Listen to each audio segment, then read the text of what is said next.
প্রিয় নবম শ্রেণীর শিক্ষার্থীবৃন্দ, আজকের আলোচনার বিষয় বাস্তব সংখ্যা অনুশীলনী 1.1 9 নম্বর। 9 ক প্রমাণ করো যে √5 একটি অমূলদ সংখ্যা। এটি একটি গুরুত্বপূর্ণ এবং যে কোনো পরীক্ষায় প্রতি বছর আসে। বাস্তব সংখ্যাকে আমরা দুই ভাগে বিভক্ত করতে পারি, অমূলদ সংখ্যা এবং মূলদ সংখ্যা। কাজেই √5 হয় মূলদ সংখ্যা হবে, না হয় অমূলদ সংখ্যা হবে। প্রমাণে যেহেতু আছে √5 একটি অমূলদ সংখ্যা, কাজেই প্রমাণের ক্ষেত্রে মনে করি √5 একটি মূলদ সংখ্যা। তাহলে √5 সমান p/q। p/q স্বাভাবিক সংখ্যা এবং পরস্পর সহমৌলিক, এবং p/q > 1। স্বাভাবিক সংখ্যা কি? সকল ধনাত্মক অখণ্ড সংখ্যাকে স্বাভাবিক সংখ্যা বলা হয়, এবং দুইটি স্বাভাবিক সংখ্যার গসাগু বা গুণনীয়ক বা উৎপাদক এক হলে তাকে সহমৌলিক বলা হয়।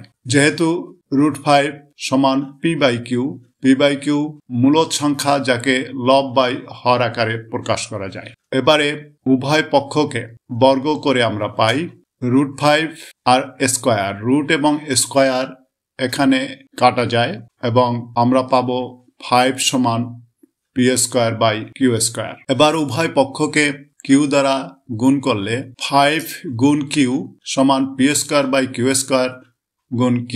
q² এর সাথে q কাটা গিয়ে p²/q এবং বাম পাশে 5q।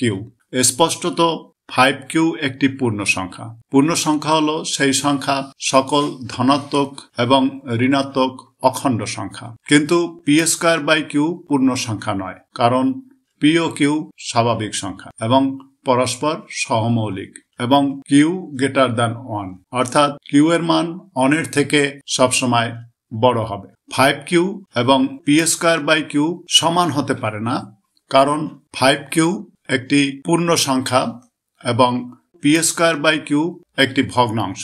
একটি ভগ্নাংশ এবং একটি পূর্ণ সংখ্যা কখনো সমান হতে পারে না। অতএব 5q নট সমান p²/q।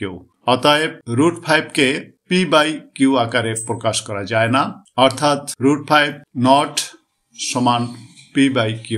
অতএব √5 মূলদ হতে পারে না। যেহেতু √5 মূলদ হতে পারে না, অতএব √5 একটি অমূলদ সংখ্যা। এভাবে আমরা 9 খ যেভাবে আমরা √5 কে আমরা প্রমাণ করেছি, তেমনিভাবে √7 এবং তেমনিভাবে 9 গ √10, এভাবে √2, √3 ইত্যাদি সংখ্যাকে আমরা প্রমাণ করতে পারি যে একটি অমূলদ সংখ্যা। সবাইকে ধন্যবাদ।